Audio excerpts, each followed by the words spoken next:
Chapter 6 The Happy Medium. Again they focused their eyes on the crystal ball. The earth with its fearful covering of dark shadows swam out of view, and they moved rapidly through the Milky Way. And there was the thing again. "Watch," the medium told them. The darkness seemed to seethe and writhe. Was this meant to comfort them? Suddenly, there was a great burst of light throughout the darkness. The light spread out, and where it touched the darkness disappeared. The light spread until the patch of dark thing had vanished. And there was only a gentle shining, and through the shining came the stars, clear and pure. Then, slowly, the shining dwindled until it too was gone, and there was nothing but stars and starlight. No shadows, no fear. Only the stars and the clear darkness of space, quite different from the fearful darkness of the thing. "You see," the medium cried, smiling happily, "it can be overcome. It is being overcome all the time." Mrs. Whatsit sighed, a sigh so sad that Meg wanted to put her arms around her and comfort her. "Tell us exactly what happened, then, please," Charles Wallace said in a clear voice. "It was a star," Mrs. Whatsit said sadly. "A star giving up its life in battle with the thing. It won. Oh, yes, my children, it won. But it lost its life in the winning." Mrs. Witch spoke again. Her voice sounded tired, and they knew that speaking was a tremendous effort for her. "It was not so long ago for you, was it?" she asked gently. Mrs. Whatsit shook her head. Charles Wallace went up to Miss Whatsit. "I see. Now I understand. You were a star once, weren't you?" Mrs. Whatsit covered her face with her hands as though she were embarrassed, and nodded. "And you did what the star just did?" With her face still covered, Mrs. Whatsit nodded again. Charles Wallace looked at her, very solemnly. "I should like to kiss you." Mrs. Whatsit took her hands down from her face and pulled Charles Wallace to her in a quick embrace. He put his arms around her neck, pressed his cheek against hers, and then kissed her. Meg felt that she would have liked to kiss Mrs. Whatsit too, but that after Charles Wallace, anything that she or Calvin did or said would be anticlimactic. She contented herself with looking at Mrs. Whatsit. Even though she was used to Mrs. Whatsit's odd get-up, and the very oddness of it was what made her seem so comforting, she realized with a fresh shock that it was not Mrs. Whatsit herself that she was seeing at all. The complete, the true Mrs. Whatsit, Meg realized, was beyond human understanding. What she saw was only the game Mrs. Whatsit was playing. It was an amusing and charming game, a game full of both laughter and comfort, but it was only the tiniest facet of all the things Mrs. Whatsit could be. "I didn't mean to tell you," Mrs. Whatsit faltered. "I didn't mean ever to let you know, but oh, my dears, I did so love being a star."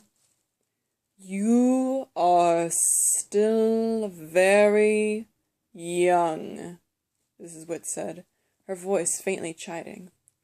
The medium sat looking happily at the star-filled sky and her ball, smiling and nodding and chuckling gently. But Meg noticed that her eyes were drooping, and suddenly her head fell forward and she gave a faint snore. "Poor thing," Mrs. Whatsit said. "We've worn her out. It is very hard work for her." "Please, Mrs. Whatsit," Meg asked, "what happens now? Why are we here? What do we do next? Where is Father? When are we going to him?"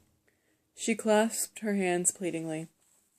"One thing at a time, love," Mrs. Whatsit said. Mrs. Who cut in. "As paredes têm ouvidos." That's Portuguese. Walls have ears. "Yes, let us go outside," Mrs. Whatsit said. "Come, we'll let her sleep." But as they turned to go, the medium jerked her head up and smiled at them radiantly. "Oh, you weren't going to go without saying goodbye to me, were you?" she asked. "We thought we'd just let you sleep, dear." Mrs. Whatsit patted the medium's shoulder. "We worked you terribly hard, and we know you must be very tired. But I was going to give you some ambrosia, or nectar, or at least some tea." At this, Meg realized that she was hungry. How much time had passed since they had had their bowls of stew, she wondered. But Miss Whatsit said, "Oh, thank you, dear, but I think we'd be better be going." "They don't need to eat, you know," Charles Wallace whispered to Meg. "At least not food, the way we do. Eating's just a game with them. As soon as we get organized again, I'd better remind them that they'll have to feed us sooner or later." The medium smiled and nodded. "It does seem as though I should be able to do something nice for you after having had to show those poor children such horrid things. Would they like to see their mother before they go?" "Could we see Father?" Meg asked eagerly. "No," Mrs. Witch said. "We are going to your father, Meg. Do not be impatient." "Oh, but she could see her mother, couldn't she?" the medium wheedled. "Oh, why not?" Mrs. Whatsit put in. "It won't take long, and it can't do any harm." "And Calvin, too?" Meg asked. "Could he see his mother, too?" Calvin touched Meg in a quick gesture, and whether it was of thanks or apprehension, she was not sure. "I think it is a mistake," Mrs. Witch was disapproving. "But since you have mentioned it, I suppose you must go ahead." "I hate it when she gets cross," Mrs. Whatsit said, glancing over at Mrs. Witch. "And the trouble is, she always seems to be right. But I really don't see how it could hurt, and it might make you feel better. Go on, medium dear." The medium, smiling and humming softly, turned the crystal ball a little between her hands. Stars, comets, planets flashed across the sky, and then the earth came into view again. The darkened earth, closer, filled the globe, and they had somehow gone through the darkness until the soft white of clouds and the gentle outline of continents shone clearly. "Calvin's mother first," Meg whispered to the medium. The globe became hazy, cloudy, then shadows began to solidify, to clarify, and they were looking into an untidy kitchen with a sink full of unwashed dishes. In front of the sink stood an unkempt woman with gray hair stringing about her face. Her mouth was open, and Meg could see the toothless gums. It seemed that she almost could hear her screaming at two small children who were standing at her side. Then she grabbed a long wooden spoon from the sink and began whacking one of the children. "Oh dear," the medium murmured, and the picture began to dissolve. "I didn't really—" "It's all right," Calvin said in a low voice. "I think I'd rather you knew." Now, instead of reaching out to Calvin for safety, Meg took his hand in hers, not saying anything in words, but trying to tell him by the pressure of her fingers what she felt. If anyone had told her only the day before that she, Meg, the snaggletooth, the myopic, the clumsy, would be taking a boy's hand to offer him comfort and strength, particularly a popular and important boy like Calvin, the idea would have been beyond her comprehension. But now it seemed as natural to want to help and protect Calvin as it did Charles Wallace. The shadows were swirling in the crystal again, and as they cleared, Meg began to realize that it was her mother's lab at home. Mrs. Murray was sitting perched on her high stool, writing away a sheet of paper on a clipboard on her lap. "She's writing Father," Meg thought, "the way she does every night." The tears that she could never learn to control swam to her eyes as she watched. Miss Murray looked up from her letter, almost as though she were looking toward the children, and then her head drooped and she put it down on the paper, and sat there, huddled up, letting herself relax into an unhappiness that she never allowed her children to see. And now the desire for tears left Meg. The hot, protective anger she had felt for Calvin when she looked into his home, she now felt turned toward her mother. "Let's go!" she cried harshly. "Let's do something!"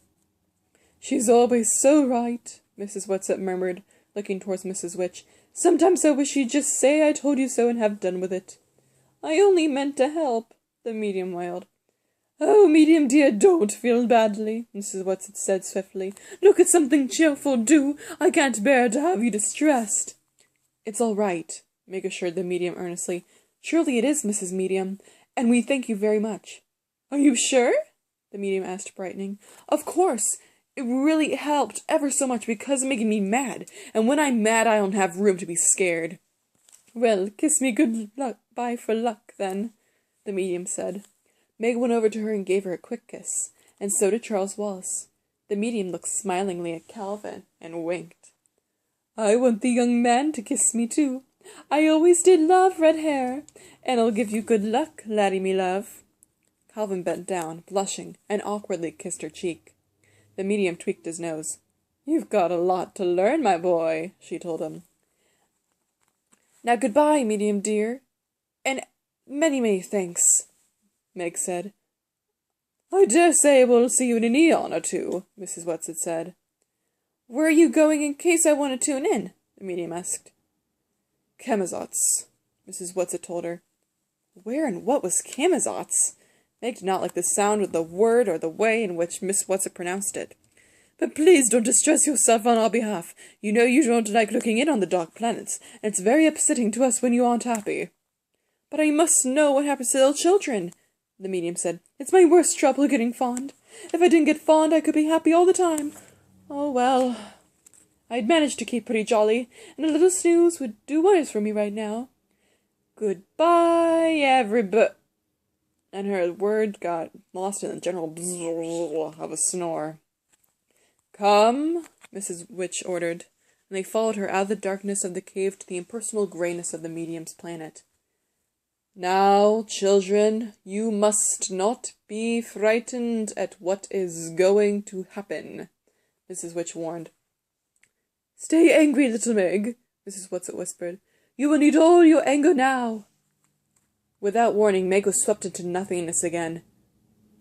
This time the nothingness was interrupted by a feeling of clammy coldness such as she had never felt before. The coldness deepened and swirled all around her and through her, and was filled with a new and strange kind of darkness that was a completely tangible thing, a thing that wanted to eat and digest her like some enormous malignant beast of prey. Then the darkness was gone. Had it been the shadow, the black thing? Had they had to travel through it to get to her father? There was by now familiar tingling in her hands and feet, and the push-through hardness, and she was on her feet, breathless but unharmed, standing beside Calvin and Charles Wallace. "Is this Camazotz?" Charles Wallace asked as Miss Whatsit materialized in front of him. "Yes," she answered. "Now let us just stand and get our breath and look around." They were standing on a hill, and as Meg looked about her, she felt that it could easily be a hill on earth. There were the familiar trees she knew so well at home, birches, pines, maples. And though it was warmer than it had been when they had so precipitously left the apple orchard, there was a faintly autumnal touch to the air. Near them there were several small trees with reddened leaves, very much like sumac, and a big patch of goldenrod-like flowers. As she looked down the hill, she could see the smokestacks of a town, and it might have been one of any number of familiar towns. There seemed to be nothing strange or different or frightening in the landscape. But Mrs. Whatsit came to her and put an arm around her comfortingly. "I can't stay with you here, you know, love," she said. "You 3 children will be on your own. We will be near you, we will be watching you, but you will not be able to see us or to ask us for help, and we will not be able to come to you here." "But is father here?" Meg asked. "Yes, but where? When will we see him?" She was poised for running, as though she were going to sprint off, immediately, to wherever her father was.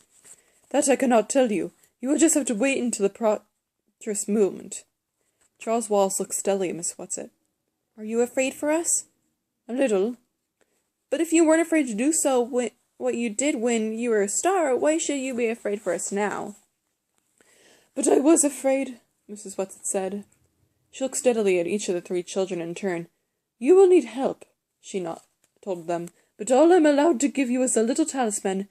Calvin, your great gift is your ability to communicate with all kinds of people. So for you, I will strengthen this gift. Meg, I give you your faults." "My faults?" Meg cried. "Your faults. But I'm always trying to get rid of my faults." "Yes," Mrs. Whatsit said. "However, I think you'll find that they'll come in handy on Camazotz. Charles Wallace, to you I can give only the resilience of your childhood." From somewhere, Mrs. Hugh's glasses glimmered and they heard her voice. "Calvin," she said, "a hint. For you a hint. Listen well. For that he was a spirit too delicate to act the earthly and abhorred commands, refusing the grand hests, they did confine him by help of the most potent ministers, and in the most unmitigable rage, in a cloven pine, within which rift imprisoned he didst painfully remain. Shakespeare, The Tempest." "Where are you, Mrs. Hill?" Charles Wallace asked. "Where is Mrs. Witch?" "We cannot come to you now," Mrs. Who's voice blew to them like the wind. All wissen bin ich nicht, doch viel ist mir bewusst. Goethe. I do not know everything. Still many things I understand. That is for you, Charles. Remember that you do not know everything. Then the voice was directed to Meg. To you I leave my glasses, little blind as a bat. But do not use them except as a last resort. Save them for the final moment of peril. As she spoke, there was another shimmer of spectacles, and then it was gone, and the voice faded out with it. The spectacles were in Meg's hand. She put them carefully into the breast pocket of her blazer, and the knowledge that they were there somehow made her a little less afraid. To all three of you, I give my command, Miss Witch commanded. Go down into the town. Go together. Do not let them separate you. Be strong. There was a flicker, and then it vanished. Meg shivered. Mrs. Whatsit must have seen the shiver, for she patted Meg on the shoulder. Then she turned to Calvin. Take care of Meg. I can take care of Meg, Charles Wallace said rather sharply. I always have. Mrs. Whatsit looked at Charles Wallace, and the creaky voice seemed somehow both to soften and to deepen at the same time. Charles Wallace, the danger here is greatest for you. Why? Because of what you are. Just exactly because of what you are. You will be by far the most vulnerable. You must stay with Meg and Calvin. You must not go off on your own. Beware of pride and ignorance, Charles, for they may betray you.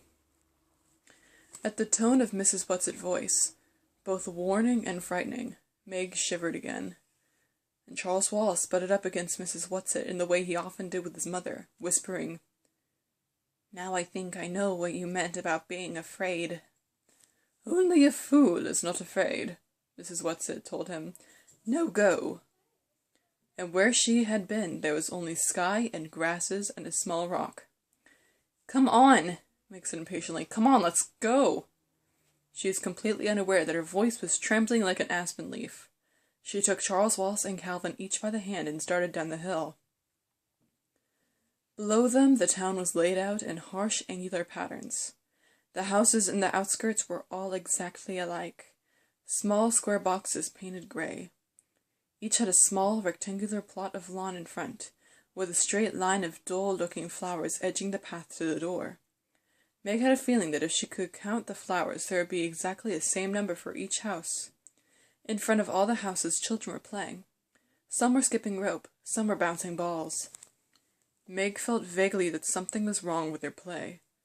It seemed exactly like children playing around any housing development at home, and yet there was something different about it. She looked at Calvin and saw that he too was puzzled. Look, Charles Wallace said suddenly. They're skipping and bouncing in rhythm. Everyone's doing it at exactly the same moment. This was so. As the skipping rope hit the pavement, so did the ball. As the rope curved over the head of the jumping child, the child with the ball caught the ball. Down came the ropes, down came the balls, over and over again, up, down, all in rhythm, all identical, like the houses, like the paths, like the flowers. Then the doors of all the houses opened simultaneously, and out came women like a row of paper dolls. The print of their dresses was different, but they all gave the appearance of being the same. Each woman stood on the steps of her house. Each clapped. Each child with the ball caught the ball. Each child with the skipping rope folded the rope. Each child turned and walked into the house. The doors clicked shut behind them. How can they do it? Meg asked wonderingly. We couldn't do it that way if we tried. What does it mean? Let's go back. Calvin's voice was urgent. Back? Charles Wallace asked. Where? I don't know. Anywhere. Back to the hill.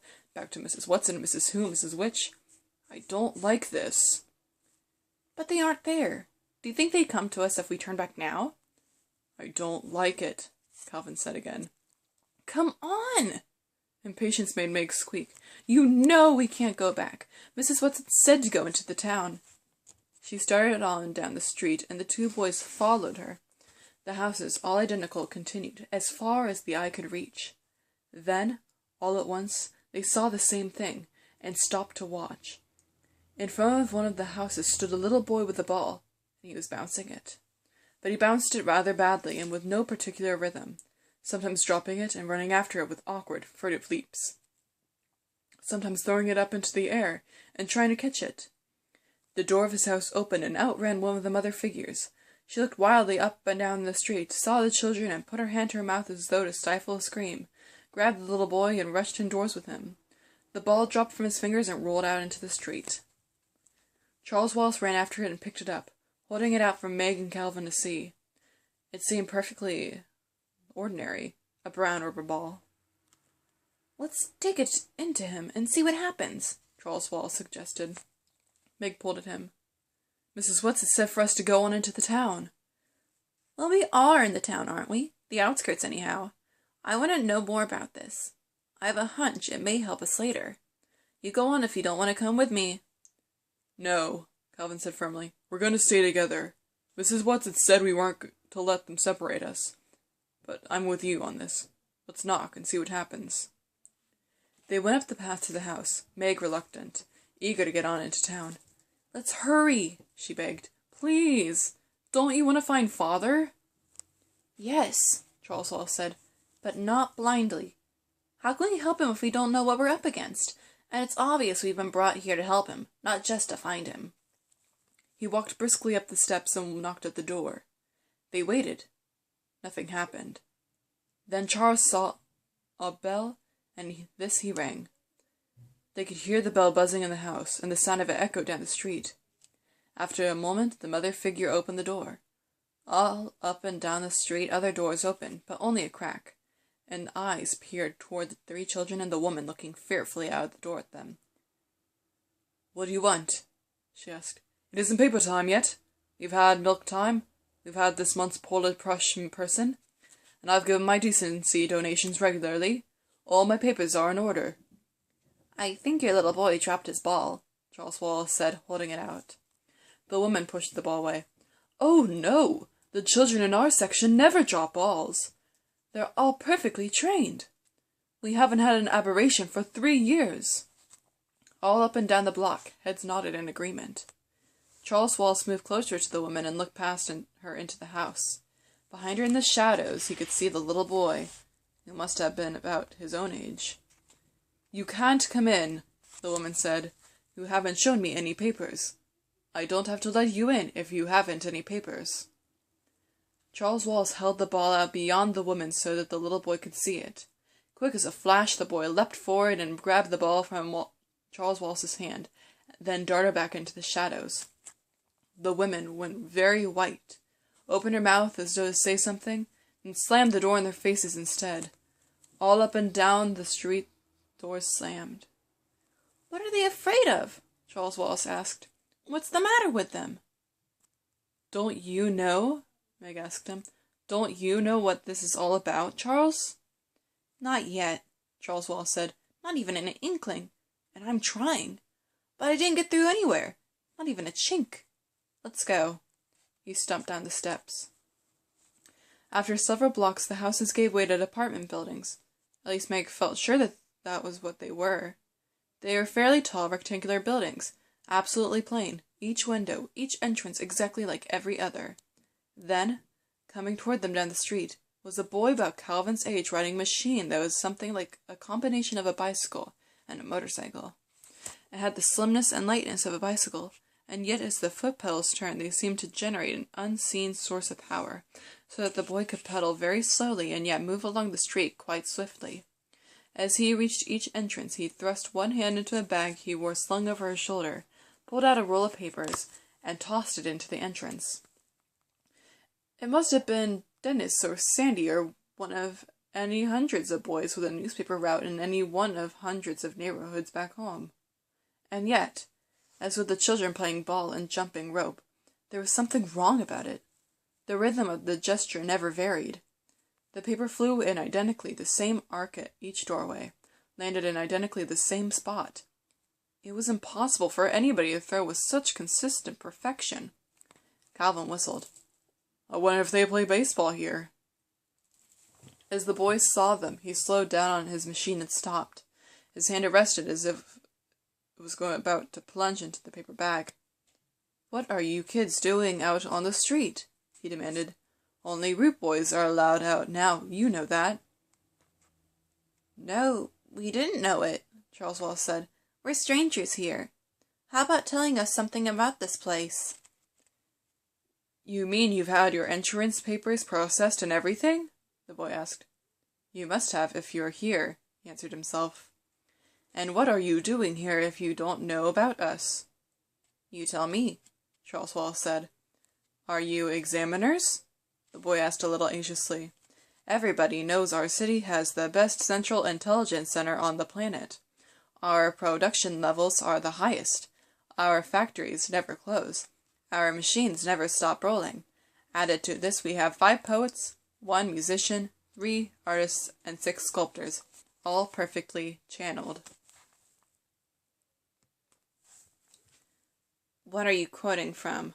Charles Wallace asked. The manual, of course, the boy said. We are the most oriented city on the planet. There has been no trouble of any kind for centuries. All Camazotz knows our record. That is why we are the capital city of Camazotz. That is why Central Intelligence is located here. That is why it makes its home here. There was something about the way he said it that made a shiver run up and down Meg's spine. But Charles Wallace asked briskly, Where is this Central Intelligence Center of yours? Central, the boy corrected. Just keep going and you can't miss it. You are strangers, aren't you? What are you doing here? Are you supposed to ask questions? Charles Wallace demanded severely. The boy went white, just as the woman had. I humbly beg your pardon. I must continue my route now, or I will have to talk my timing into the explainer. And he shot off down the street on his machine. Charles Wallace stared after him. What is it? He asked Meg and Calvin. There was something funny about the way he talked. As though he weren't really doing the talking, know what I mean? Calvin nodded thoughtfully. Funny is right. Funny peculiar. Not only the way he talked either. The whole thing smells. Come on, Meg pulled at them. How many times was it she had urged them on? Let's go find Father. He'll be able to explain it all to us. They walked on. After several more blocks they began to see other people, grown-up people, not children, walking up and down and across the streets. These people ignored the children entirely, seeming to be completely intent on their own business. Some of them went into the apartment buildings. Most of them were heading into the same direction as the children. As these people came to the main street from the side streets, they would swing around the corners with an odd, automatic stride, as though they were so deep in their own problems and the route was so familiar that they didn't have to pay any attention to where they were going. After a while, the apartment buildings gave way to what must have been office buildings, great stern structures with enormous entrances. Men and women with briefcases poured in and out. Charles Wallace went up to one of the women, saying politely, Excuse me, but could you please tell me? But she hardly glanced at him as she continued on her way. Look, Meg pointed. Ahead of them, across the square, was the largest building they had ever seen, higher than the Empire State Building, and almost as long as it was high. This must be it, Charles Wallace said. There's Central Intelligence, or whatever it is. Let's go on. But if Father's in some kind of trouble with this planet, Meg objected, isn't that exactly where we shouldn't go? Well, how would you propose finding him? Charles Wallace demanded. I certainly wouldn't ask there.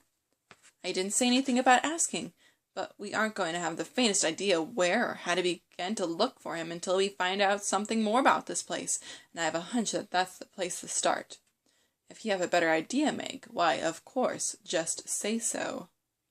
Oh, get off your high horse, Meg said crossly. Let's go to your old Central Intelligence and get it over with. I think we ought to have passports or something, Calvin suggested. This is much more than leaving America to go to Europe. And that boy and the women both seem to care so much about having things in proper order. We certainly haven't got any papers in proper order. If we needed passports or papers, Mrs. Whatsit would have told us so, Charles Wallace said. Calvin put his hands on his hips and looked down at Charles Wallace. Now look here, old sport. I love those 3 old girls just as much as you do, but I'm not sure they know everything. They know a lot more than we do. Granted. But you know Mrs. Whatsit talked about having been a star. I wouldn't think that being a star would have given her much practice in knowing about people. When she tried to be a person, she came pretty close to goofing it up. There was never anybody on land or sea like Mrs. Whatsit the way she got herself up. Well, she was just having fun, Charles Wallace said. If she wanted to look like you or Meg, I'm sure she could have. Calvin shook his head. I'm not so sure. And these people seem to be people, if you know what I mean. They aren't like us, I grant you that. There's something very offbeat about them. But they're lots more like ordinary people than the ones on Uriel. Do you suppose they're robots? Meg suggested. Charles Wallace shook his head. No, that boy who dropped the ball wasn't any robot, and I don't think the rest of them are either. Let me listen for a minute. They stood very still, side by side in the shadow of one of the big office buildings. 6 large doors kept swinging open, shut, as people went in and out, looking straight ahead, paying no attention to the children whatsoever. Charles wore his listening, probing look. They're not robots, he said suddenly and definitely. I'm not sure what they are, but they're not robots. I can feel minds there. I can't get at them all, but I can feel them sort of pulsing. Let me try a minute more. The 3 of them stood there very quietly. The doors kept opening and shutting, and the stiff people hurried in and out, walking jerkily like figures in an old silent movie. Then, abruptly, the stream of movement thinned. There were only a few people, and these moved more rapidly, as if the film had been sped up. One white-faced man in a dark suit looked directly at the children and said, "Oh dear, I shall be late," and flickered into the building. He's like the White Rabbit, Meg giggled nervously. I'm scared, Charles said. Can't reach them at all. I'm completely shut out. We have to find Father, Meg started again. Meg. Charles Wallace's eyes were wide and frightened. I'm not sure I'll even know Father. It's been so long, and I was only a baby. Meg's reassurance came quickly. Oh, you'll know him. Of course you'll know him. The way you'd know me, even without looking, because I'm always there for you. You can always reach in. Yes. Charles punched one small fist into an open palm with a gesture of great decision. Let's go to Central Intelligence. Calvin reached out and caught both Charles and Meg by the arm. You remember when we met? You asked me why I was there? I told you it was because I had a compulsion, a feeling I just had to come to that particular place in that particular moment. Yeah, sure. I've got another feeling. Not the same kind. A different one. A feeling that if we go into that building, we're going into terrible danger.